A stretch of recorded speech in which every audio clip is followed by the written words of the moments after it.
Therefore, we will be slicing from the row index 0 to a stop index of 2, knowing that the stop index is exclusive. So we go from row 0 to row 1. So we're on the second block of data from row 0 to row 1. Now we just need to specify the range of columns. The numbers 6 to 11 are also present in all 3 columns. Therefore, we will be slicing from the column index 0 to a stop index of 3, which corresponds to the columns indexed from 0 to 2. Outputting this, indeed, we should get the intended result, and we do. And now, since we're accessing all the rows in this block of data,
we can actually omit the range here, like so, and it will be assumed that we're trying to row 1.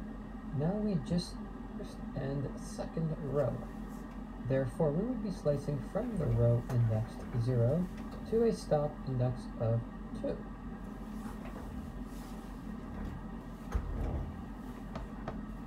Knowing that the stop index is exclusive.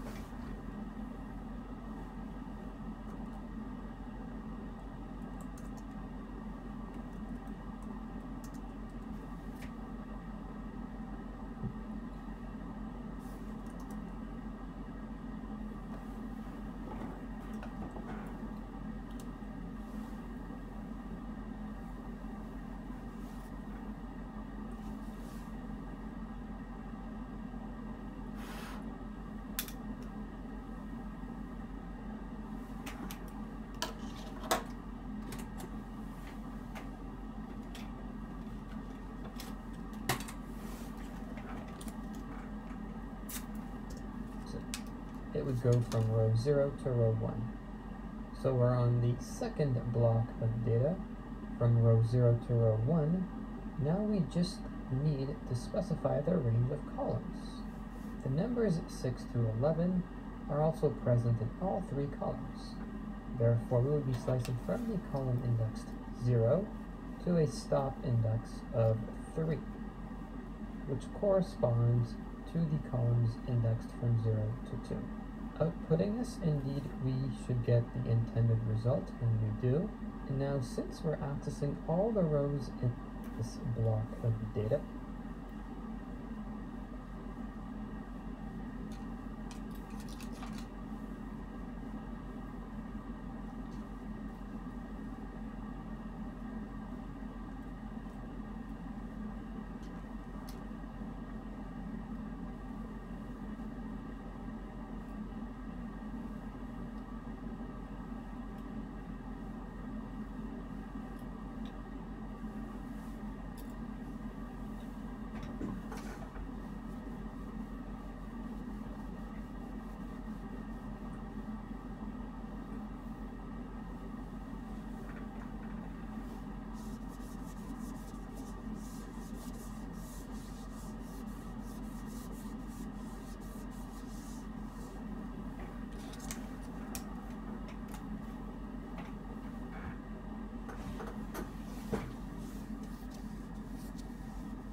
6 to 11 are also present in all three columns.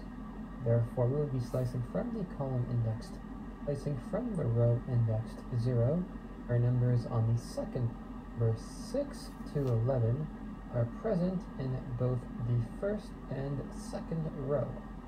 Therefore, we would be slicing from the row indexed 0 to a stop index of 2.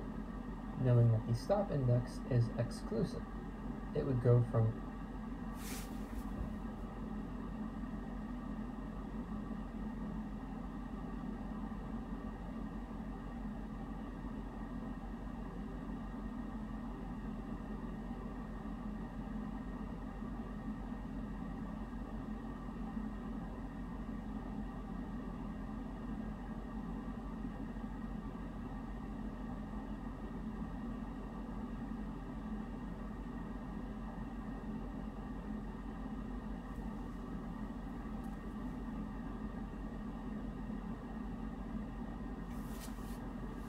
0 to row 1. So we're on the second block of data from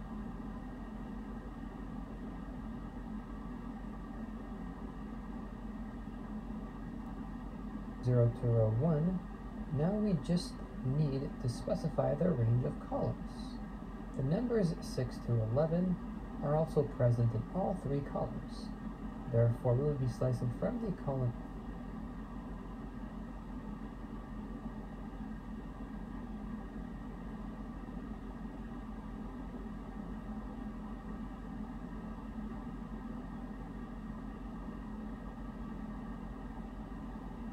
next 0 to a stop index of 3, which corresponds to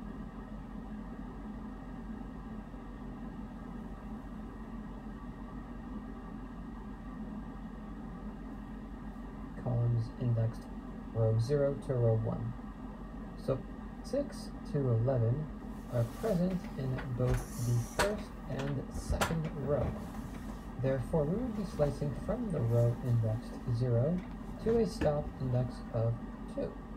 Knowing that the stop index is exclusive, it would go from row 0 to row 1, the first and second row.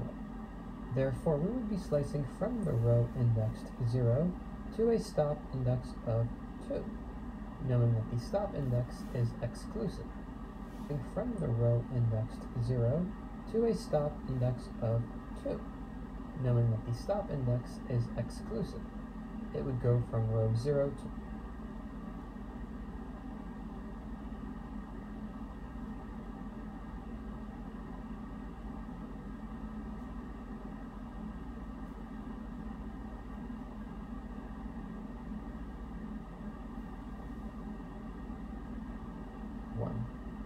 So we're on the second block of data from row 0 to row 1.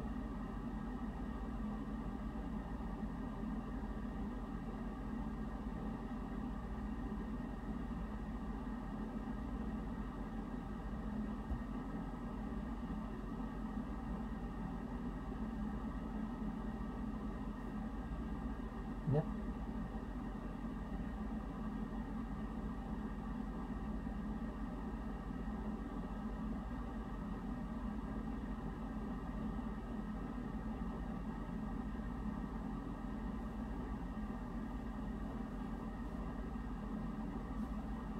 we just need to specify the range of columns.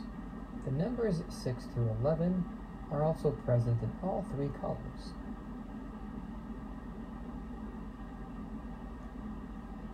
Therefore, we will be slicing from the column indexed 0 to a stop index of 3, which corresponds to the columns indexed from 0 to 2.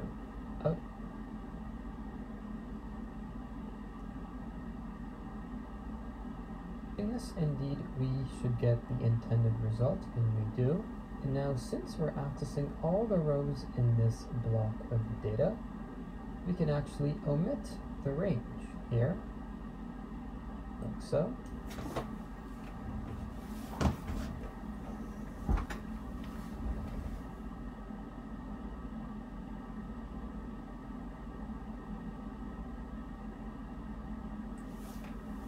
will be assumed that we're trying to access the numbers in both rows. The same concept applies to the columns as well. Since we're slicing all 3 columns, we can simply omit the range, and it will be inferred as such that we're trying to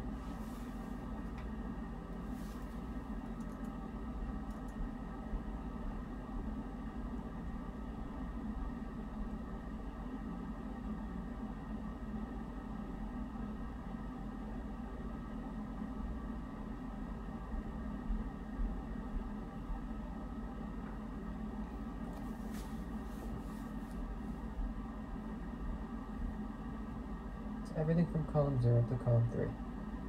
Alright, and we get the same result.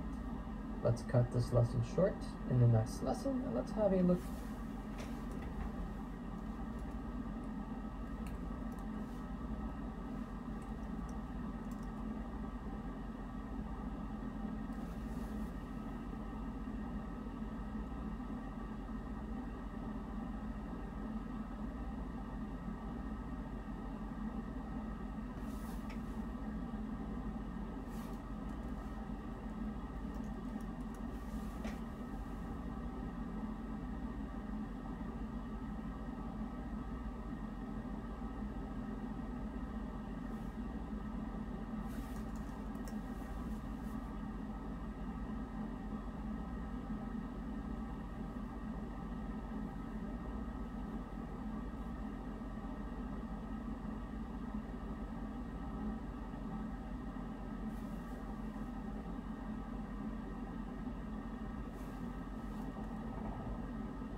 If you've taken any intro to linear algebra course, then you've most likely dealt with matrix multiplication, as it's a very handy operation, and we're going to use it quite often in the neural network section, so I'll cover it very briefly.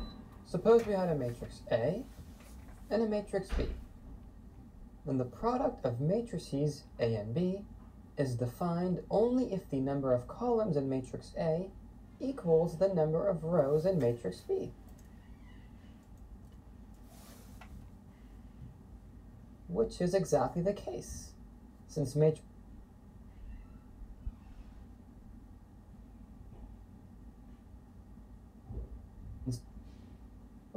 given that the condition is satisfied, the way that for which equal tensor will be viewed containing the same values of the matrix that we talked about earlier.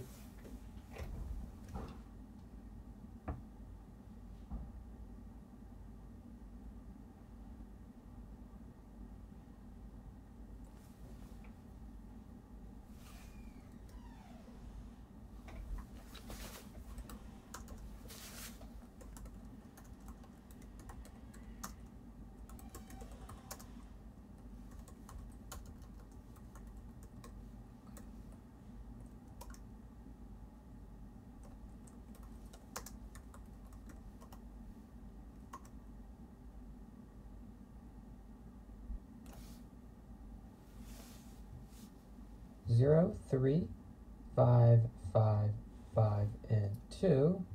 And this tensor will be viewed to be, or to have, 2 rows and 3 columns, as we had earlier. Putting this matrix A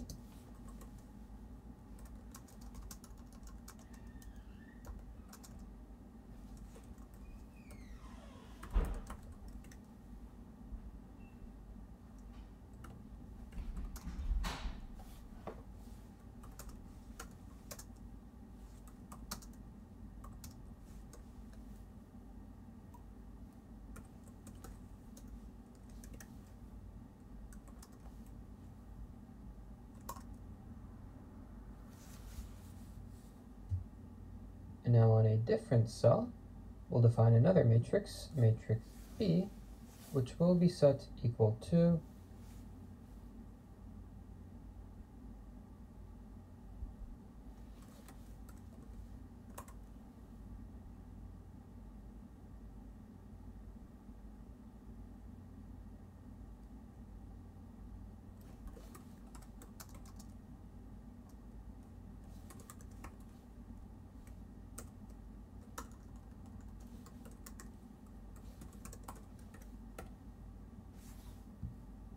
torch.tensor, and again the same values as before, 3, 4, 3, negative 2, 4, negative 2, but this will be reshaped.view to have 3 rows and 2 columns.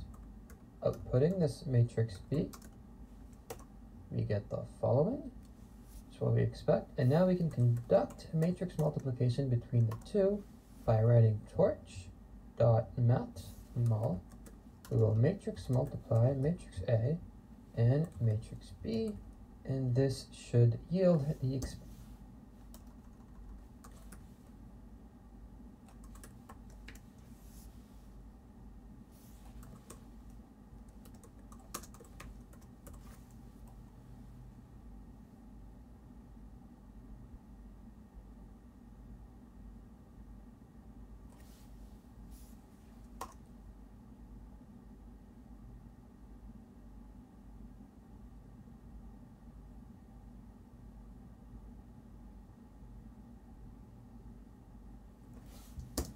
Result.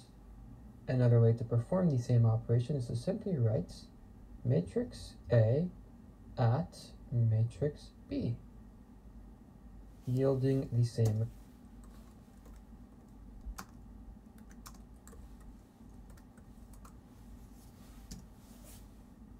That is all. In the next video, let us talk about derivatives and how differentiation is performed with PyTorch.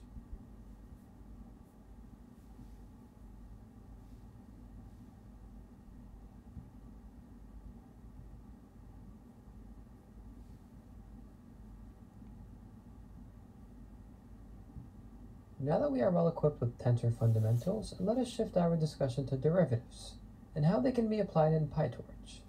Suppose we have the following function: y is equal to 9x to the 4 plus 2x cubed plus 3x squared plus 6x plus 1. If you've taken in any intro to calculus course, you know that the derivative represents a function's rate of change. Before computing the derivative with PyTorch, we can work this out by hand.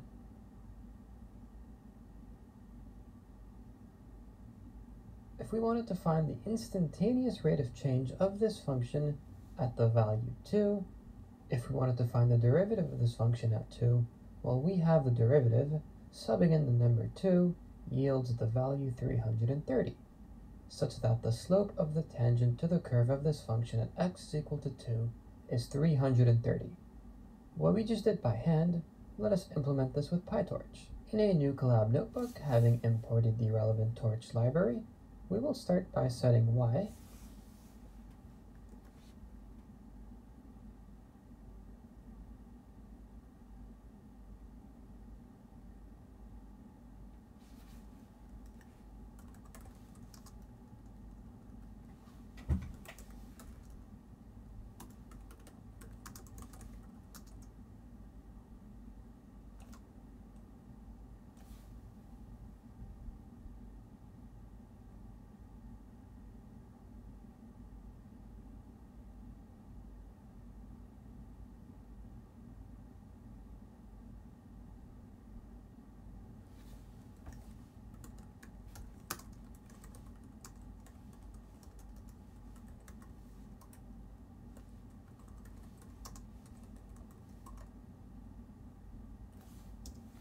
is equal to the function we spoke of earlier. 9 times x to the 4 plus 2 times x cubed plus 3 times x squared plus 6x plus 1. Before proceeding any further, let us initialize a value for x, where x will equal a torch dot tensor, and we will give x a value of 2.0.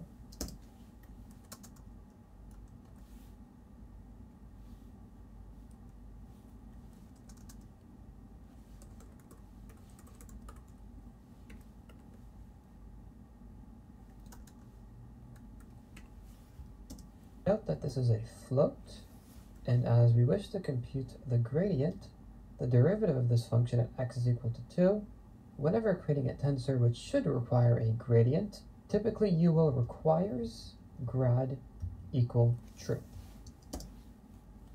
We require a gradient.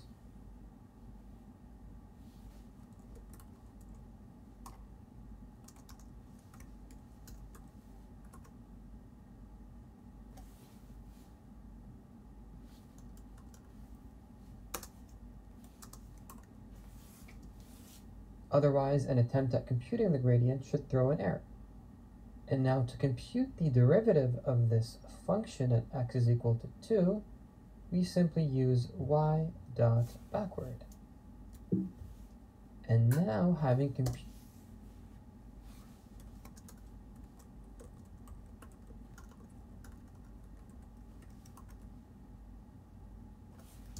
the derivative at x is equal to 2, to access the value, we simply call x dot grad and output the result.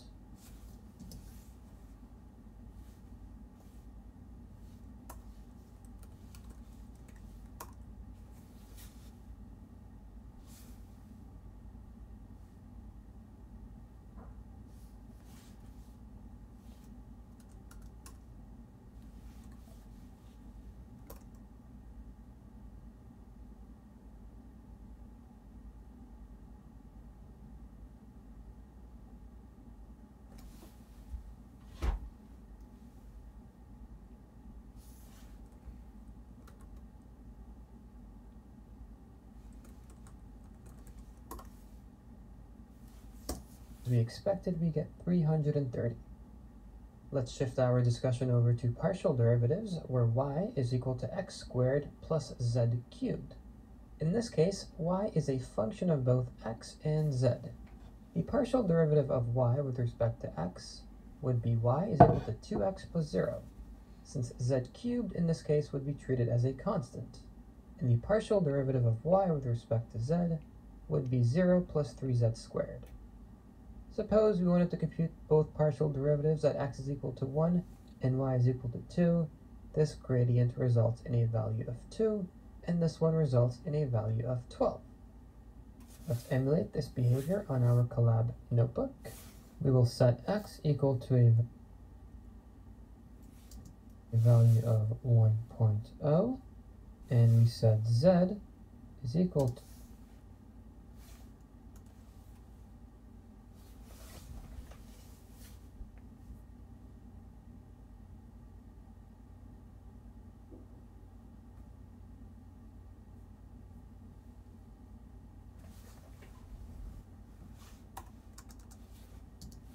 Welcome.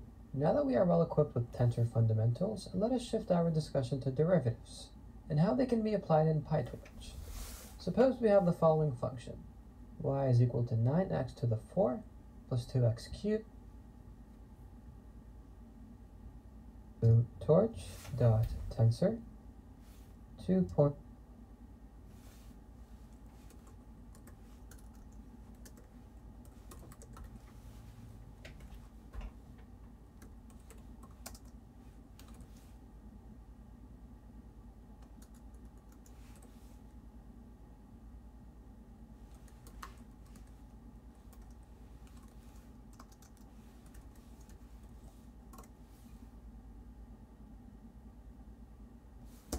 Oh, and that will also require a gradient. So requires is equal to true. And let's modify y to be the function we recently spoke of, x squared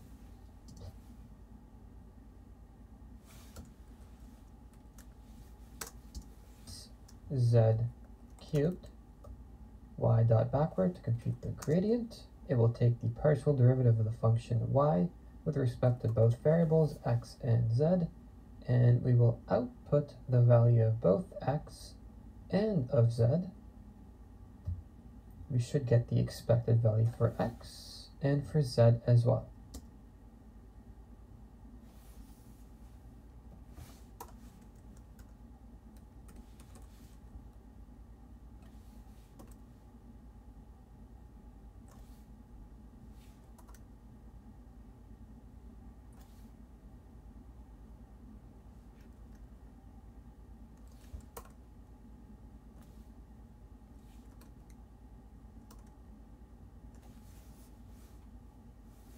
That will be all for derivatives with PyTorch. This will become very handy when implementing the gradient descent algorithm for neural networks.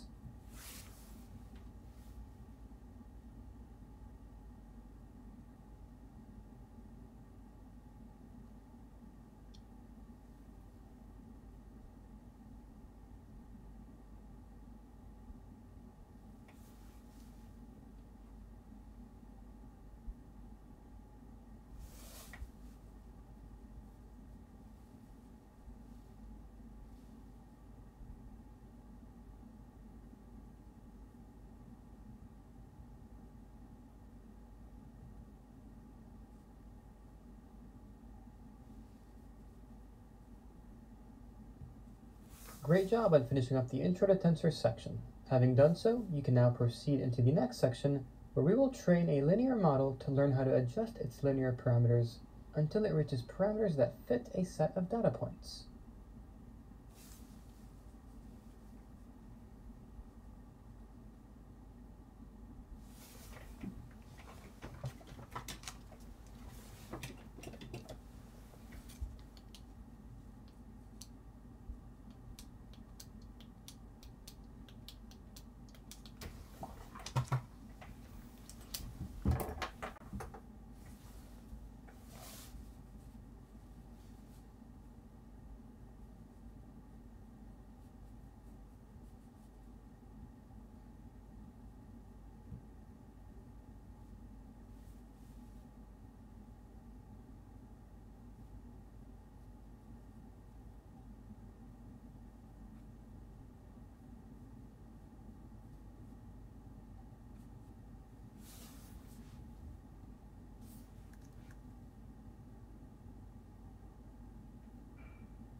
Welcome to the linear regression section. The main focus of this section is to get you familiar with common machine learning algorithms and train a linear model to properly fit a set of data points.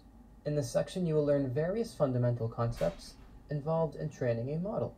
Concepts including loss functions, gradient descent, optimization, learning rates, and so on. In the near future, we will use these fundamental concepts to train very complex models through the applied theme of advanced visual imagery and sophisticated style transfer techniques. However, in this section, you will familiarize yourself with very common machine learning concepts that you will use to train a simple linear model to fit a set of data points. I'll see you in there.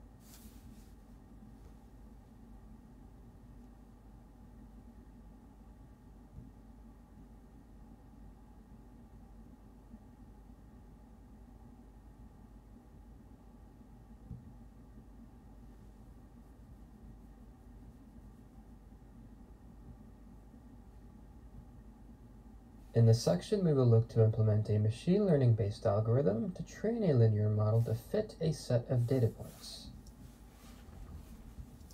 As this course does not assume any prior knowledge with deep learning, we'll begin our discussion with the notion of supervised learning, what it is and how it relates to this course.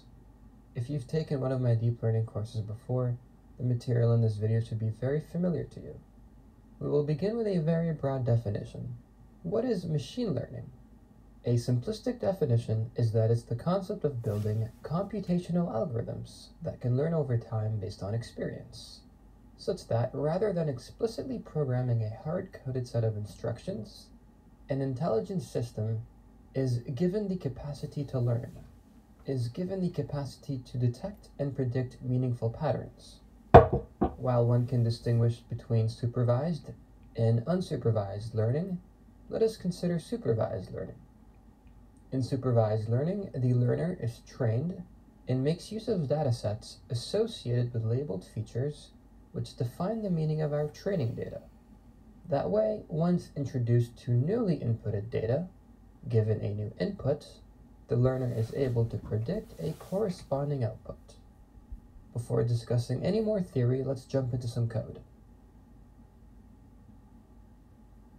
Alright, so the first step being open up a new collab project. I've already went ahead and performed the Torch installation and imported Torch and named my project.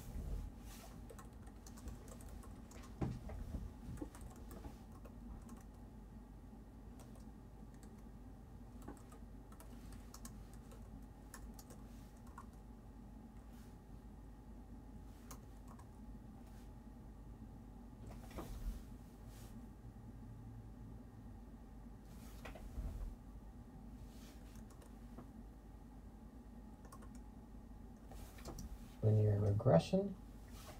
Feel free to pause the video and get this boilerplate configuration up and running, because the ultimate goal of this project will be to create a data.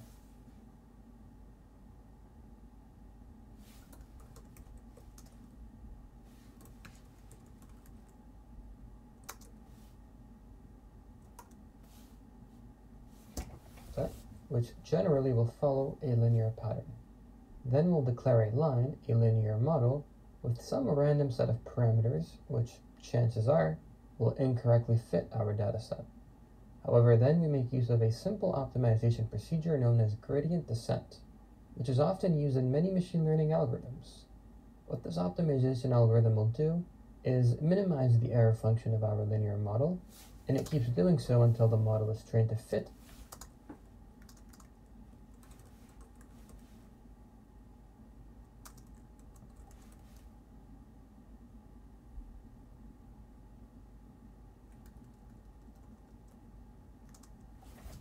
data really well. Our first step in this venture will be to declare a linear model and use it to make predictions. So we initialize two variables, w and b. And the reason for this being, we know the equation of a line can be modeled as y is equal to w times x plus b, where w is the slope, the weight, and b is the bias term, the y-intercept of our line. These are the parameters which distinguish our line, and ultimately with linear regression, provided with a bunch of data points, we first start with some linear model which most likely will not fit our data well. We then use these data points to train a linear model to have the optimal weight and bias values, that of which will provide us with the line of best fit. And then after training this model to have suitable parameters, given an input x, we can then b.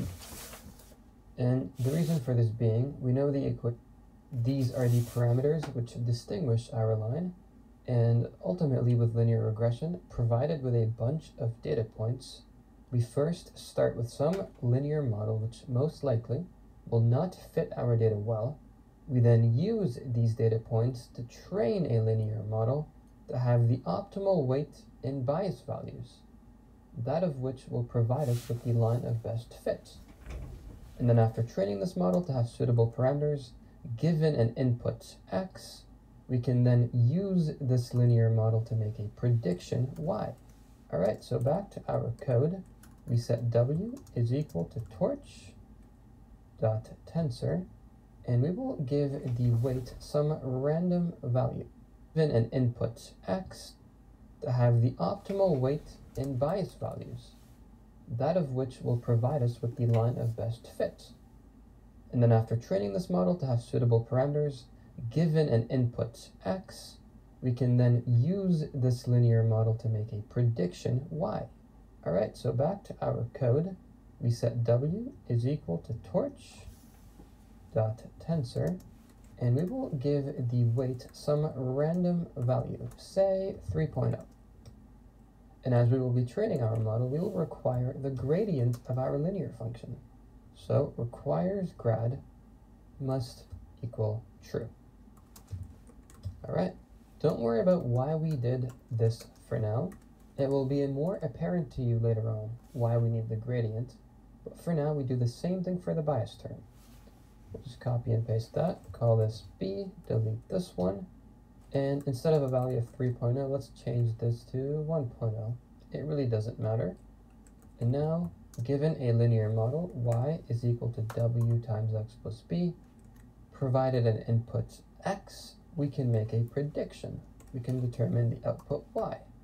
And the purpose of this lesson is to show you how to make predictions with PyTorch, provided that you do have a model.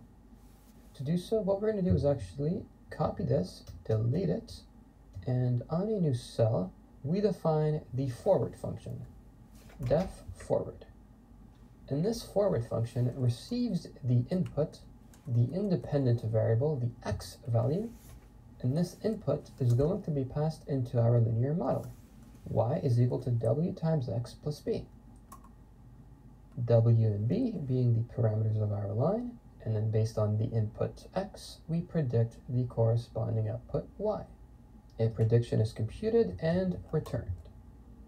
Returning y, let us now test our model by going inside of a new cell, and we set the input x is equal to torch dot tensor. We will choose an input of 2, and outputting the result of forward x, our model makes a prediction of 7. Instead of passing only one output,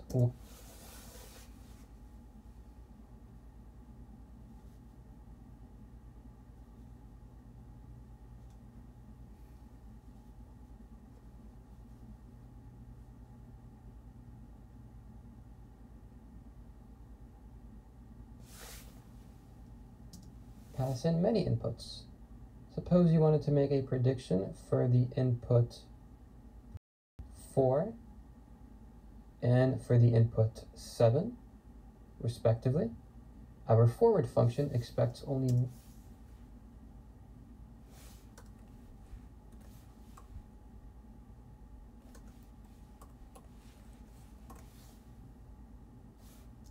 argument x, so we must wrap this up in an extra set of brackets such that it receives both 4 and 7 as separate inputs.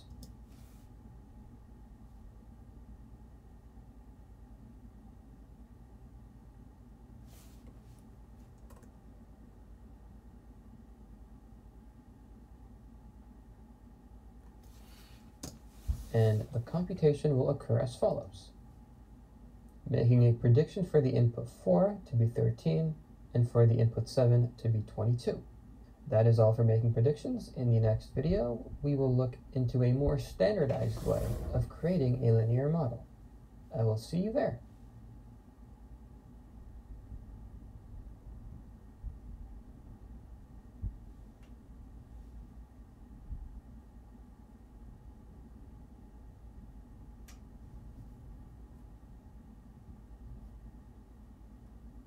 Welcome back to another lesson. In the last one, you learned to make predictions using a linear model.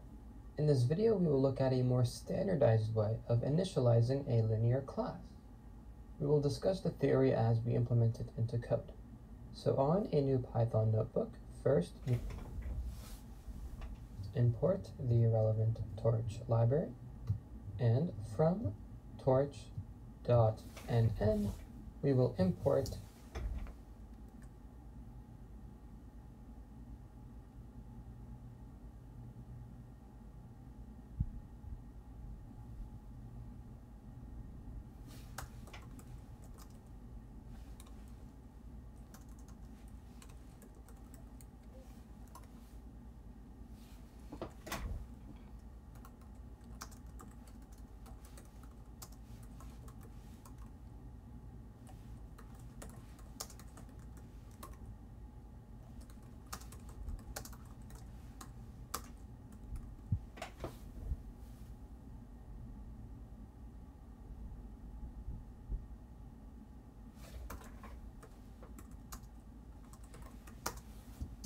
the linear class from the NN module.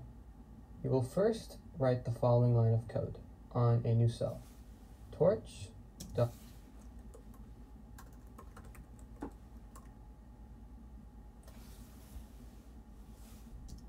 manual. You seem to have a problem. Being that, I have to rerun this cell. So I'm just going to fast forward this video until I do. See you in a bit. Alright, and we're back. We will start by finishing up this line of code, torch.manual underscore seed 1. What this does is it sets a seed for generating random numbers. The reason we're doing this is when constructing our model with the linear class,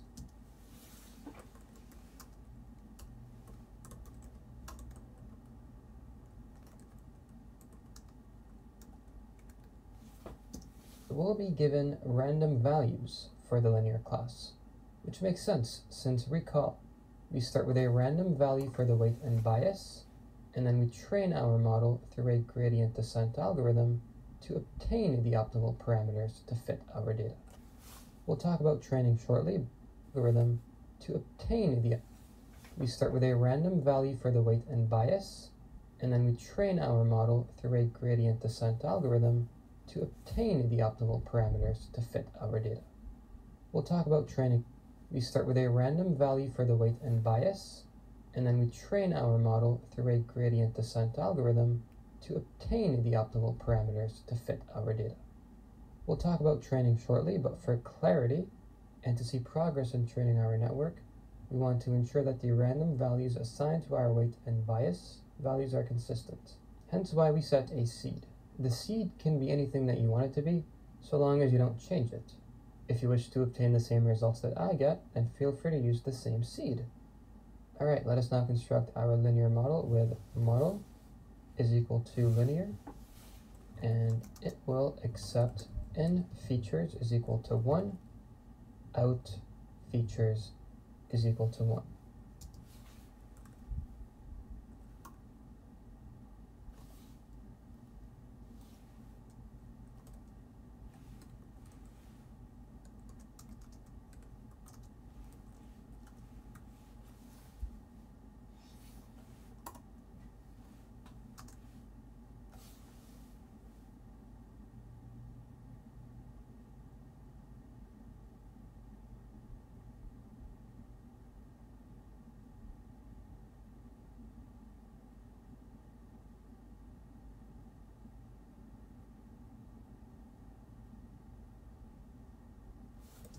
This means that for every prediction that we make using our linear model, for every output, there is a single input. By creating this object over here, we've created a linear model, and we can determine the parameters of this line by printing print model.bias as well as model.weight. We get our weight and we get our bias value. This would result in the equation y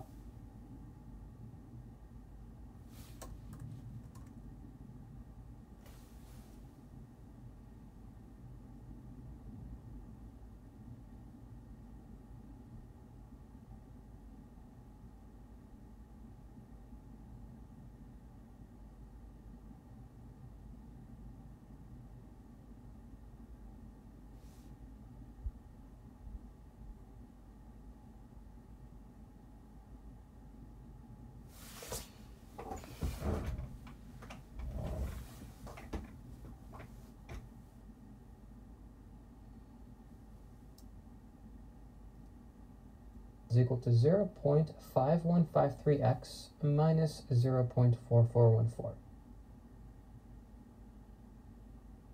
Perfect. Now provide.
This model, we can now make a prediction based on an input x, which we will set equal to torch.tensor, and we will pass in an input of 2.0, noting that this is a float value, and we will call upon our model and pass in x as an input.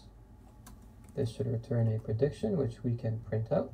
Print model x. It outputs a prediction of 0.5891. One can make several predictions by passing in several inputs.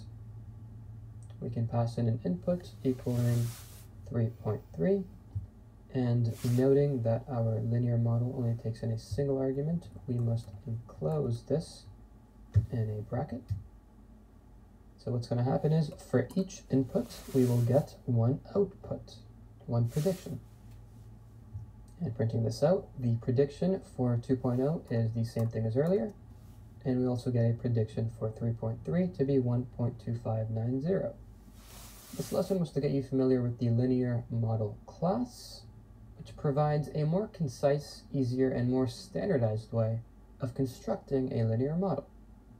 We will be using this class all throughout this course. In the next video, we will explore custom modules, a robust and efficient way of building neural networks with PyTorch. And for the purposes of this section, we will use it to further configure our linear model. I will see you there.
Hello everyone, in this tutorial we will explore custom modules, a robust and intuitive way of building neural networks in PyTorch.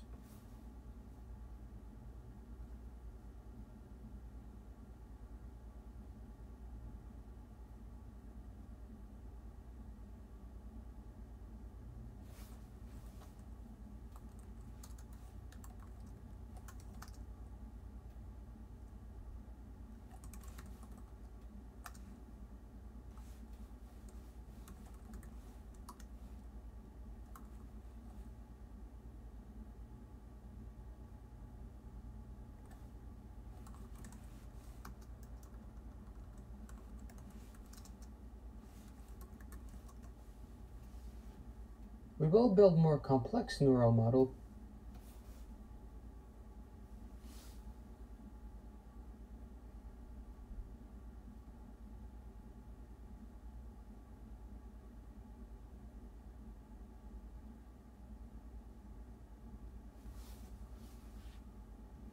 the next section and thereafter, but for now we'll simply use it to build our simple linear model just to learn how to do it. Now that you're more familiar with the basics, the method in which we're currently going to implement model construction grants you more freedom and is much cleaner and more intuitive in its implementation. So on a new collab notebook, I've already went ahead and imported Torch and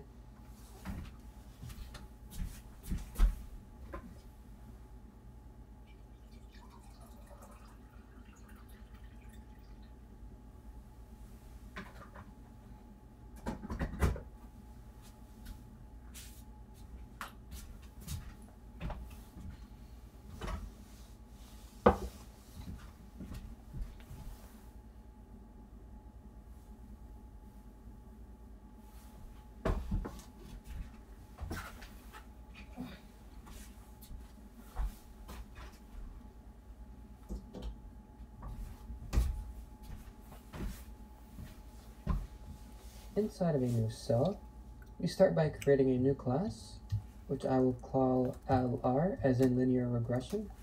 And I know that we haven't covered classes in the Python crash course, so if you're unfamiliar with them, we can go through them now very quickly as we go along. But essentially, we will use this class as a template, as a blueprint for our model's construction. Generally, it is a template for creating new objects, new instances of our LR class. Our class will be immediately followed by the init method, which can be written as def init.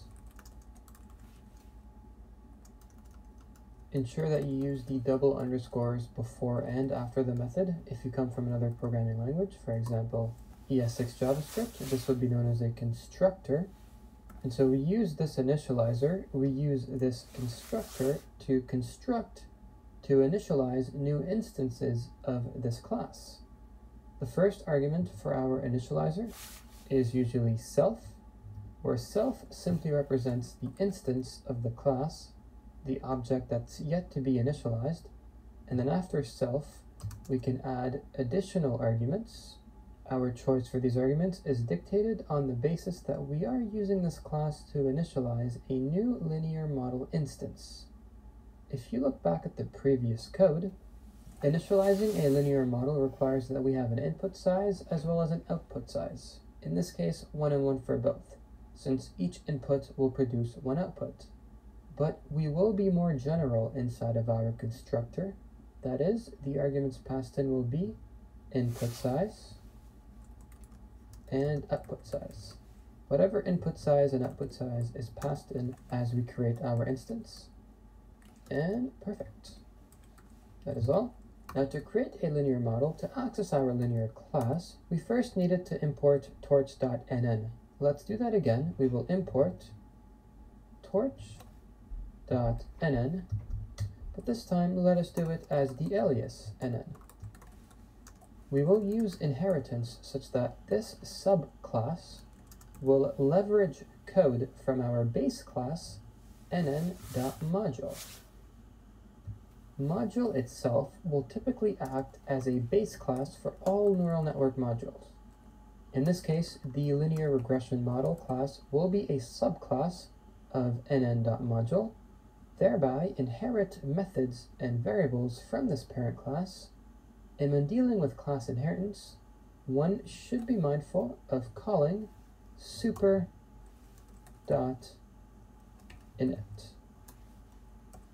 which simply allows for more freedom in the use of multiple inheritance from parent classes. Alright, now this is just boilerplate code that you always need to write to create your custom class. And now, having performed all the necessary steps to inherit from our parent class, we will declare self.linear, which represents the instance of the class, the object that we intend to initialize, and it will be set to nn.linear, as we've done before, accepting both the input and output size that's being passed in. Input size and output size. Great, we finally finished our initializer, which we can now use to initialize a new linear model. We can do this by setting. We seem to have made an error, and that is because I should run this before running nn.module. Okay, back to it. We will initialize a new linear model, an instance of this class. Model is equal to LR, and we can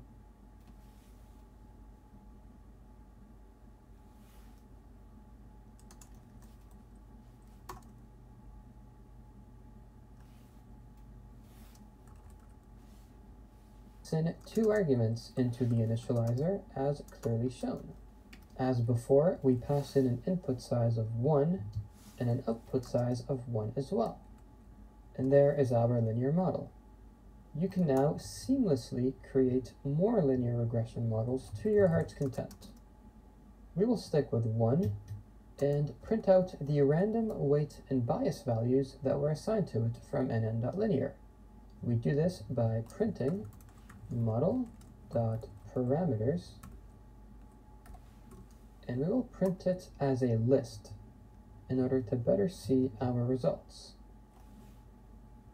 And before making any conclusions, as done before, we will seed our random number generator to see consistent results with torch.manual seed, and it will contain the same seed as earlier, 1.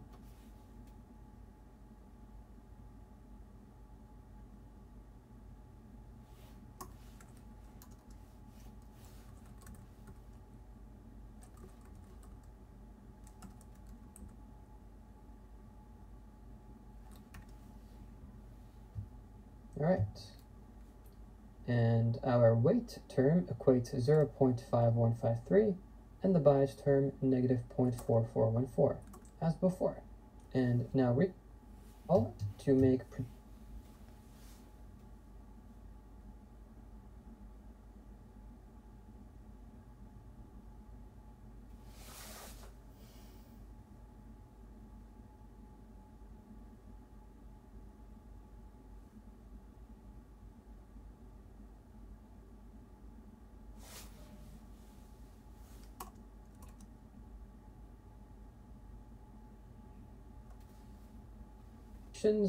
we make use of the forward method.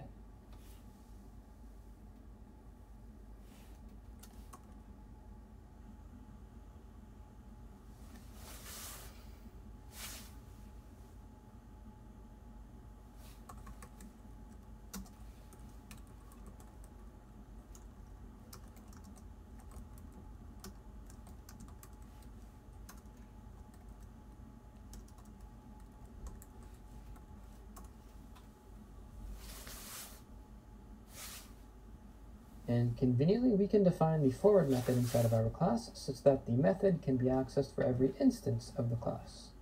So we write def forward, once again, the first argument being self, and arguments thereafter being the ones actually pass in. In this case, we pass in the input x.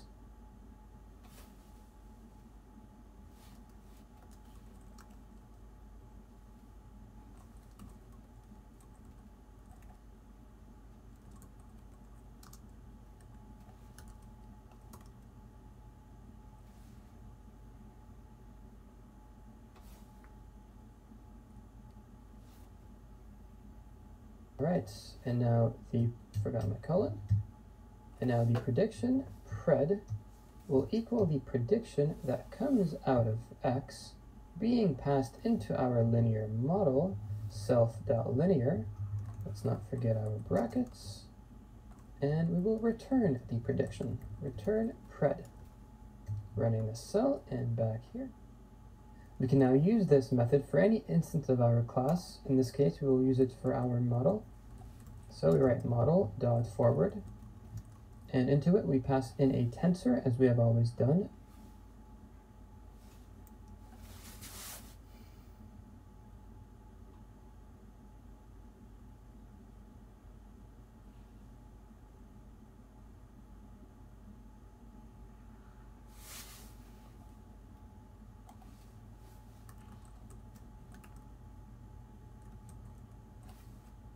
So we write x is equal to torch.tensor 1.0, ensure that this is a float, and into our forward function we put the x and print the result. Print model.forward x, like so.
And it outputs the appropriate prediction. We can try this for two values of x, 1.0, 2.0, wrap them up in a single bracket.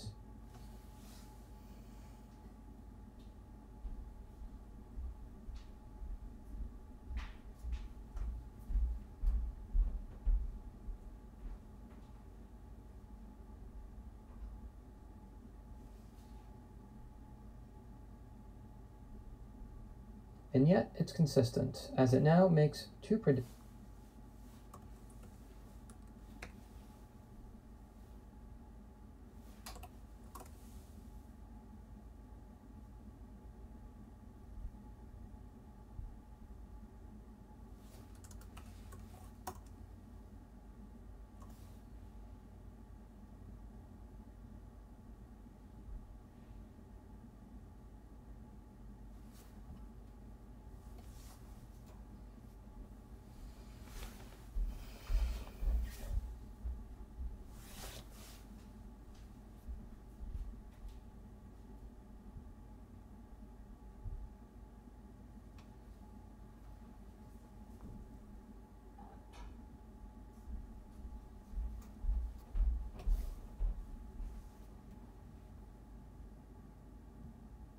Based on two independent the prediction. Return pred.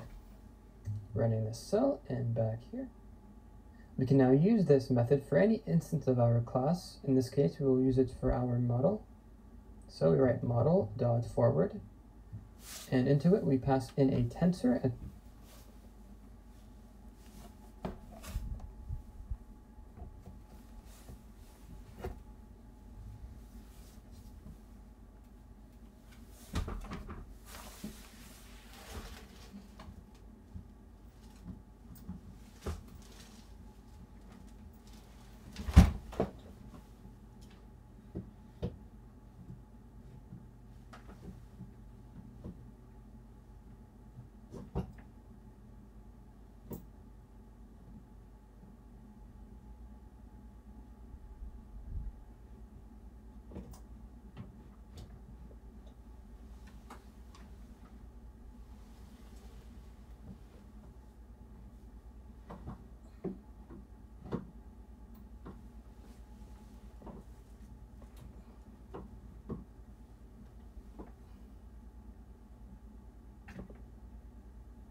I've always done, so we write into our linear.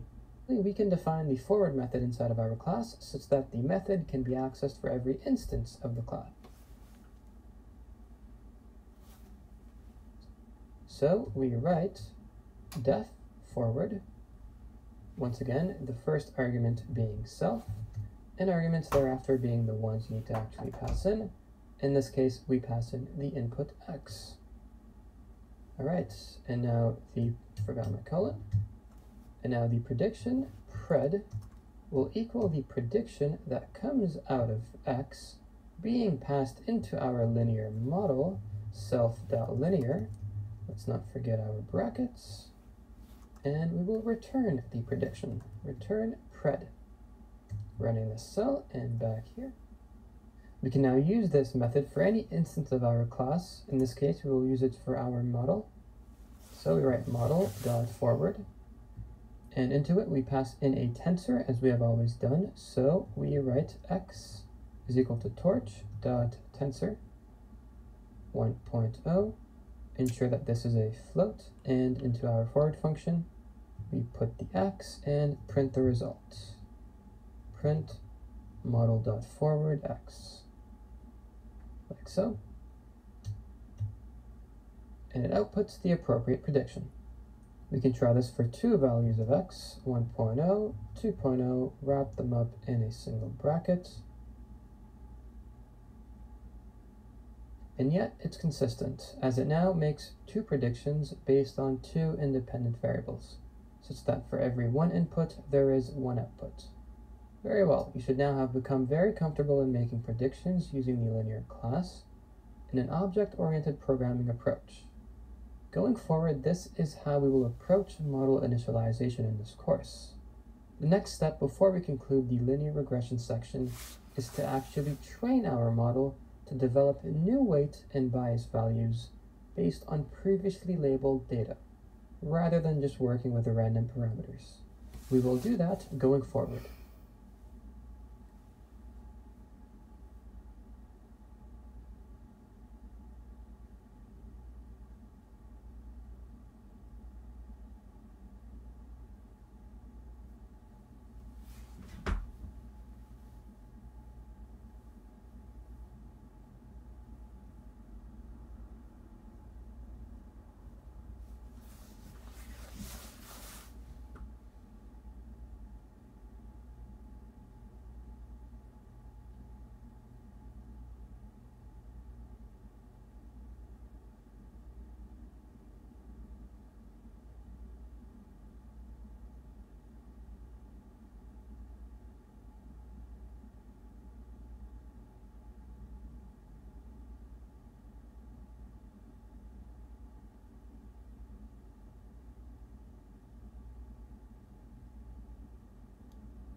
台前桌嘛，这东西好重，小哥，今天我搬这个桌子时候真的把我重残了，我甚至家都不愿意搬了，我觉得我可能就在这儿过10年吧，我真的不想动，一点儿都不想动。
Welcome back to another lesson. Previously we looked at various ways of making predictions with a linear model using PyTorch, and worked our way up to a more standard way, that of which will be implemented going forward. Before we start discussing the machine learning concepts involved in training our model, before we even train our model to fit a dataset, we must actually create this dataset first and plot it. As such, we will keep this video short. If you wish to skip this preliminary step and simply move on to the next video where we train our model, I've included the source code in a subsequent article, as well as on GitHub. Otherwise, if you wish to follow along, feel free to use this earlier notebook as a starter project, as we will be simply building over it. Firstly, for visualization purposes, we begin by importing matplotlib.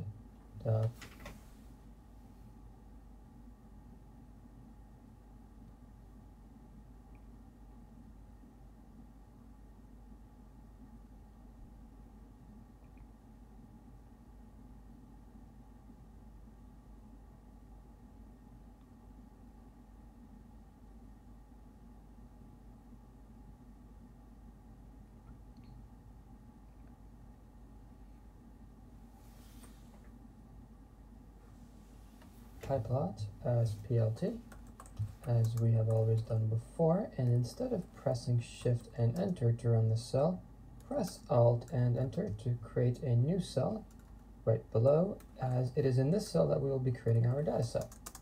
Ultimately, this is the dataset that we will try and fit a linear model into. Our dataset is plotted on a two-dimensional coordinate system.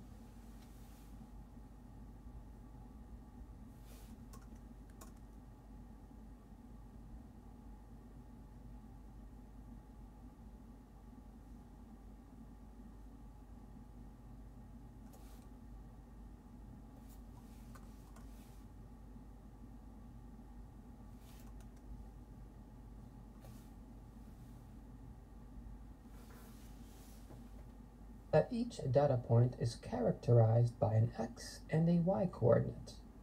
As such, we will be specifying the x values for our data points, which we will set equal to torch.randn, and what this does is it returns a tensor filled with random numbers that are normally distributed. This function accepts a sequence of integers which define the shape of our tensor. We want our tensor to have 100 rows and 1 column, such that there will be 100 points, and each point has a single value within the normal distribution.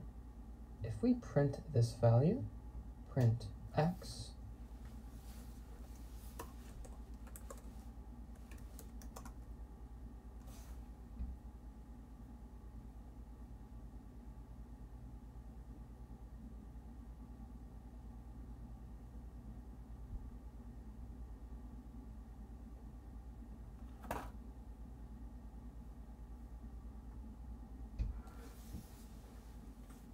it outputs a tensor filled with numbers that are normally spaced out.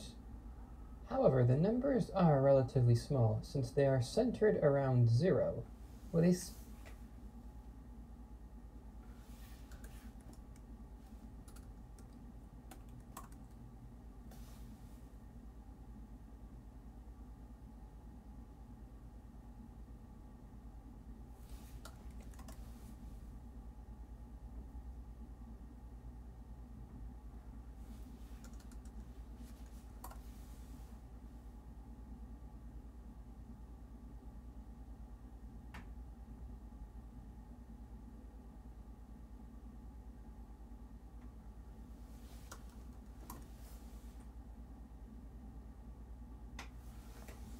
variance. So what we can do is multiply all the numbers in the scalar by a value of 10 times 10 to set up a larger range.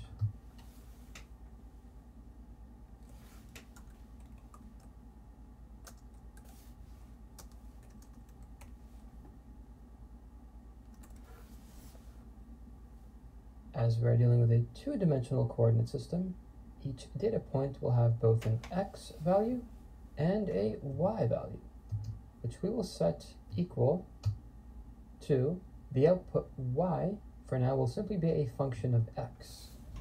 To further modify the y value, let us simply plot our current set of data points with plt.plot x. Recall this must be converted to a NumPy array.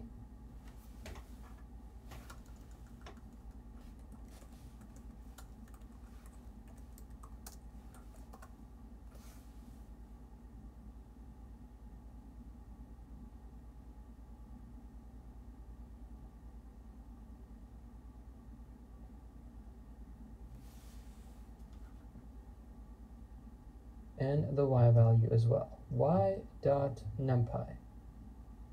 And we want each data point to show up as a circle. So what we can do is just place the letter O as our third argument, O not 0. Outputting this should result in a straight line of data points. This was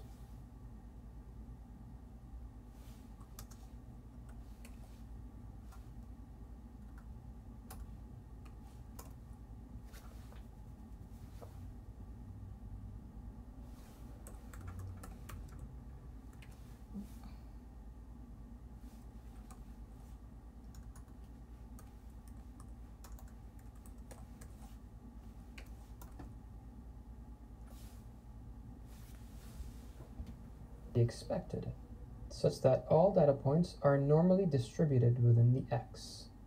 Alright, now fitting a linear model into a straight line of data points would be relatively easy. We will challenge our model by adding a bit of noise to our output. To each y value of the point, we want to shift it upwards or downwards, such that the noise is also normally distributed across the entire range. So instead of just setting the output equal to the input x, let us add this normal distribution of noise to all 100 points by adding torch.rand n 100 to 1. And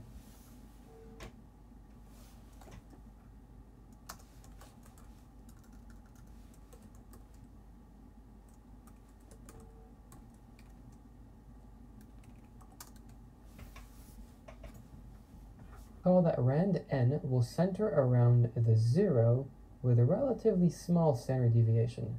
We want data points to be relatively spaced out, so we want the noise to be reasonably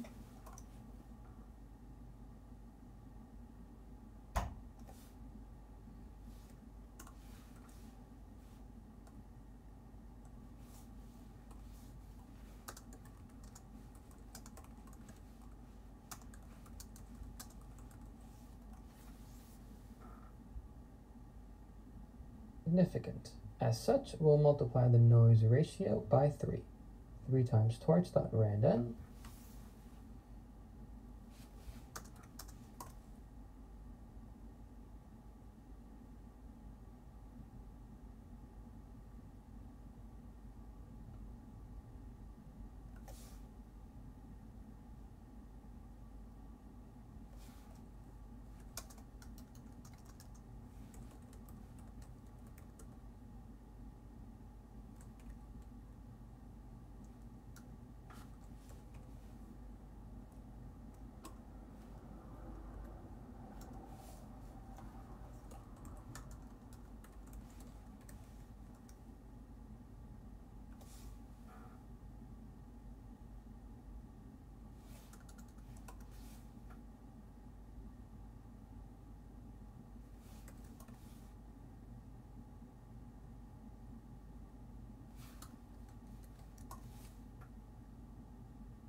And this should create our noisy data set. All right. Now for aesthetic purposes, or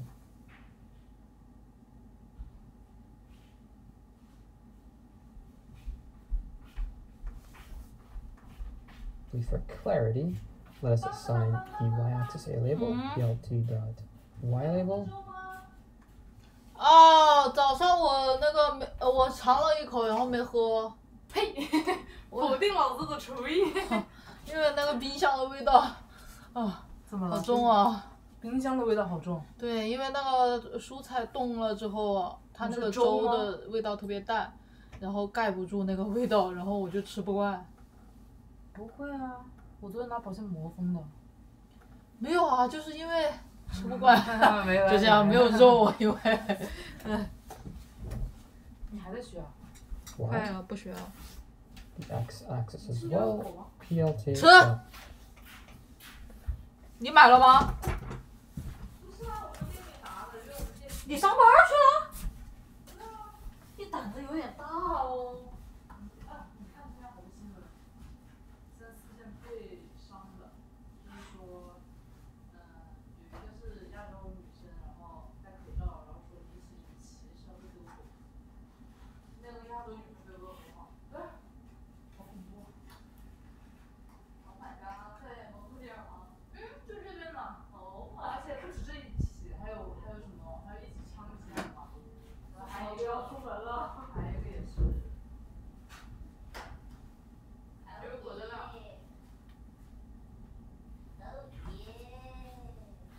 那晚上吃不会太罪恶了。啊，下班是哦。原来你去上班了，你真的胆子大了吗？你还扫描是吗？啥？不用办吧。不用买。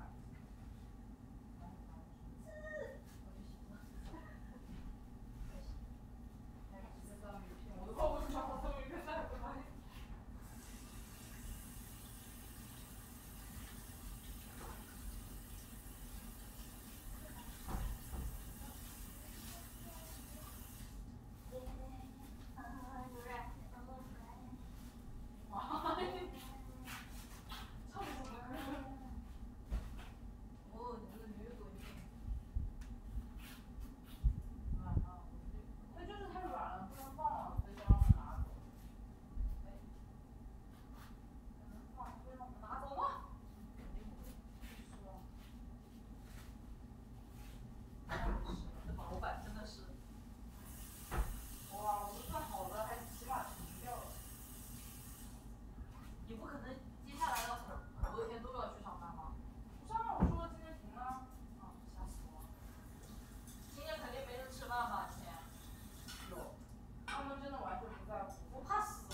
味道都没有。对，就是白粥啊！我想着你有泡菜，应该会就是泡菜心，没想到这么嫌弃。我出来的时候太冷了，上面结了一层胶。废话，你什么时候吃的？我天15分钟之后你叫我让什么我就出来。因为我的粥本来就没热水热的，我不喜欢。哦，你给我留了2份还那么难吃的粥。你自己不会热啊，这是垃圾。喝。我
x label.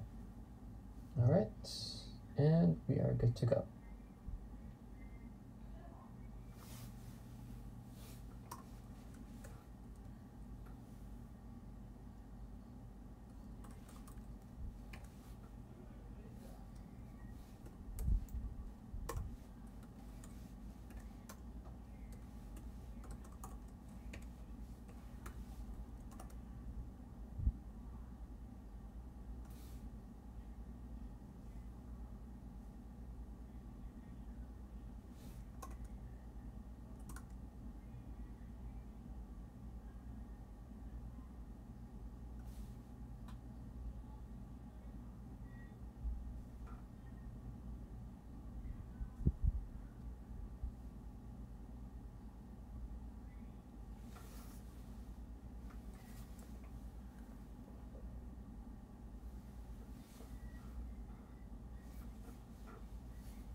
We have our noisy data, and now that we've created our data set, it is time to train a model to fit.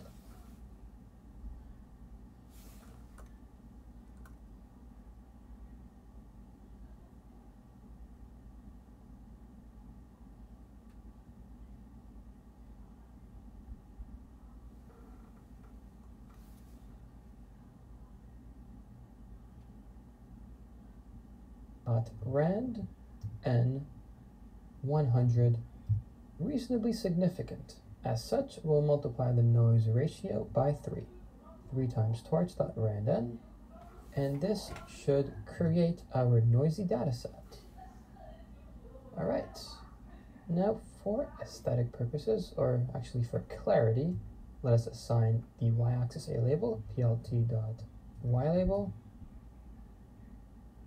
y, the x-axis as well, plt.xlabel. All right, and we are good to go. We have our noisy data, and now that we've created our data set, it is time to train a model to fit this data set. Seeing that we've already done the code for creating a model, we'll reuse it. This linear model that we currently have, it has random weight and bias values, random parameters assigned to it from the linear model. One can only assume that this model does not fit our data well. All right, well, let's see for ourselves.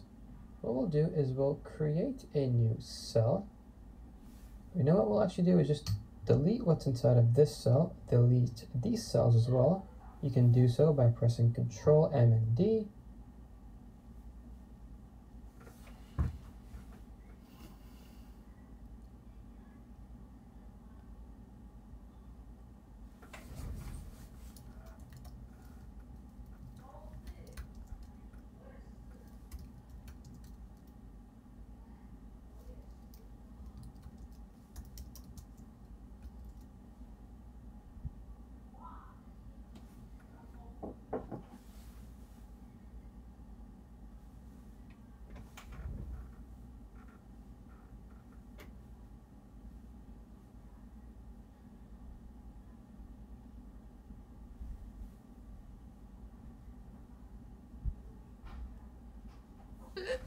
Ugh.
好巴适哦！你有狗嘴有狗味儿，就而且还有男朋友，这我什么都有了，人生赢家吗？